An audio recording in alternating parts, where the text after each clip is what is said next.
Когато искам да привлека брокер, първото нещо, което търся, е ентусиазъм. Нещо в очите им, което да ми покаже, че искат да направят нещо различно.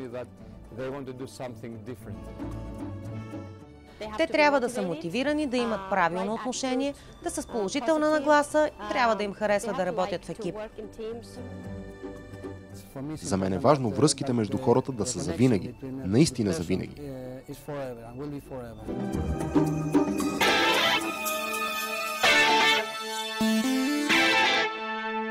Ключът към успешното привличане е да имаш в агенцията си мотивирани брокери и преуспяващи брокери, които да привлекат своите роднини, може би своите приятели и да се присъединят. Привличането отнема време и трябва да си търпелив. Разбира се, и да притежаваш вътрешна страст, която да напира да излезе, да искаш да я покажеш по всяко време. Привличането не е нещо, което се върши набързо. Това е много важно решение. Трябва да е човек, който наистина се вписва. Може да си страхотен търговец, но в края на деня, ако не се вписваш, ще се окажеш сам. Нашия офис е като едно семейство. Много неща вършим заедно. Ние сме семейство. Стараем се да бъдем семейство. Знаете, понякога имаме лоши дни, но това е нормално. Когато интервюирам някой кандидат в офиса си, се фокусирам върху неговите потребности. Какъв иска да е или къде иска да бъде след няколко години.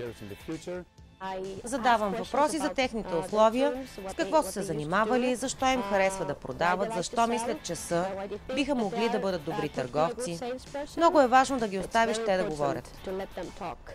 Слушайте. След като сте задали въпрос, разбира се, но слушайте внимателно. Опитвайте се да разберете какво наистина вълнува този човек. Уверете се, че сте уловили момента, когато сте готови да зададете въпроса. Готови ли сте да се присъедините към нас? Аз съм създала много положителна среда в моя офис. Най-важното нещо е да покажеш на брокерите, че те е грижа за тях. Собственикът трябва да показва на брокерите, че се грижи за тях всеки ден, всеки божий ден, до края на живота им.